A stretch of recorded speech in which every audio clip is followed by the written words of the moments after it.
ಸಣ್ಣ ಮನೆ, ಸುತ್ತಲೂ ಹಸಿರು ತೋಟ, ಹಕ್ಕಿಗಳ ಚಿಲಿಪಿಲಿ, ಆಕಳು ಮೇಯುವ ದೃಶ್ಯ, ತರಕಾರಿ ತೋಟ, ಮಕ್ಕಳ ಜೊತೆಗಿನ ಆಟ, ದೃಷ್ಟಿ ತೆಗೆಯುವ ಸಣ್ಣ ಪದ್ಧತಿಯಲ್ಲಿ ಕಾಣಿಸುವ ದೊಡ್ಡ ಪ್ರೀತಿ, ಇದೇ ನಮ್ಮ ಸರಳ ಜೀವನದ ನಿಜವಾದ ಸುಖ.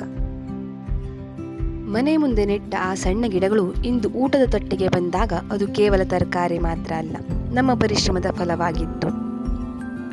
ಮಾರುಕಟ್ಟೆಯಿಂದ ತರಕಾರಿ ತರುವುದಕ್ಕಿಂತ ನಮ್ಮ ಕೈಯಲ್ಲಿ ಬೆಳೆದ ತರಕಾರಿ ಇತರರ ಕೈಯಲ್ಲಿ ತಲುಪಿದಾಗ ಆಹಾ ಎಂಥ ರುಚಿ, ನೋಡಿ ಚೆನ್ನಾಗಿದೆ ಎಂದಾಗ ಅವರ ಕಣ್ಣಲ್ಲಿ ಖುಷಿ ಕಂಡಾಗ ನಮಗೆ ಆನಂದ ಮತ್ತು ಹೆಮ್ಮೆಗೆ ಮಿತಿಯೇ ಇಲ್ಲ.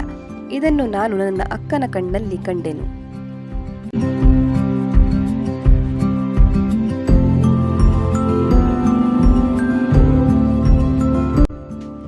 ಮರದ ತುಂಬ ಜಂಬೆ ಹಣ್ಣನ್ನು ನೋಡಿದಾಗ ನನ್ನ ಮಗನ ಕಣ್ಣಲ್ಲಿ ಆಶ್ಚರ್ಯ ಮತ್ತು ಸಂತೋಷ ಕಾಣಿಸಿತು.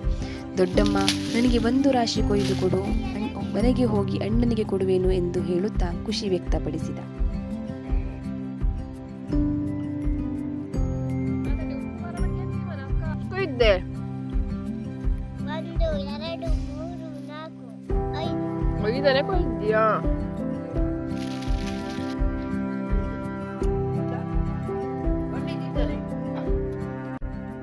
ಯಾರಿಗೆಲ್ಲ ಈ ಆಟ ನೆನಪಿದೆ?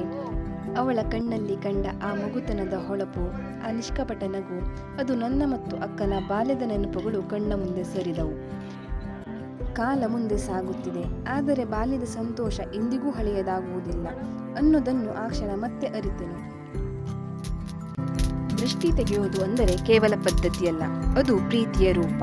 ಮಗು ಹೆಚ್ಚಾಗಿ ನಗುದ್ರು, ಹೆಚ್ಚಾಗಿ ಅಳುದ್ರು, ಅಮ್ಮನ ಹೃದಯದಲ್ಲಿ ಮೊದಲಿಗೆ ಮೂಡುವ ಪ್ರಶ್ನೆ, ದೃಷ್ಟಿ ಬಿದ್ದಿರಬಹುದಾ?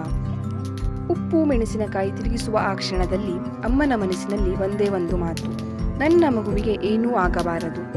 ಕಪ್ಪು ಬೊಟ್ಟು ಹಾಕೋದು ಅಂದ್ರೆ ಅಲಂಕಾರ ಅಲ್ಲ, ಅದು ಕಾಪಾಡುವ ಸಂಕೇತ. ಈ ಚಿಕ್ಕ ಯಂತ್ರ ಮನೆಗೆ ಬಂದ ನಂತರ ಯಾವಾಗ ಬೇಕಾದರೂ ಗಾಢವಾದ ಸುವಾಸನೆಯ ಕಬ್ಬಿನ ಹಾಲು ನಮ್ಮ ಕೈಯಲ್ಲಿ. ಒಂದು ಬಟನ್ ಮುತ್ತಿದರೆ ಸಾಕು, ಕಬ್ಬಿನ ಹಾಲು ಸಿದ್ಧ. ಮನೆಯ ಸೌಕರ್ಯಕ್ಕೆ ಇನ್ನೊಂದು ಸಿಹಿ ಸೇರ್ಪಡೆಯಾಯಿತು. ಹಸಿರು ಎಲೆಗಳ ಮಜ್ಜೆಯಲ್ಲಿ ಅರಳಿರುವ ನನ್ನ ಅಕ್ಕನ ಮನೆಯ ಮಧುರ ಲೋಕವನ್ನು ನಿಮಗೆಲ್ಲ ತೋರಿಸುತ್ತೇನೆ.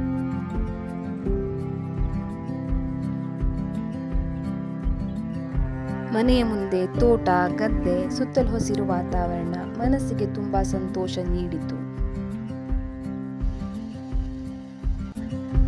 ಈ ವಿಡಿಯೋ ಇಷ್ಟ ಆದರೆ ಶೇರ್ ಮಾಡಿ, ಲೈಕ್ ಮಾಡಿ, ನನ್ನ ಚಾನಲನ್ನು ಸಬ್ಸ್ಕ್ರೈಬ್ ಮಾಡಿ.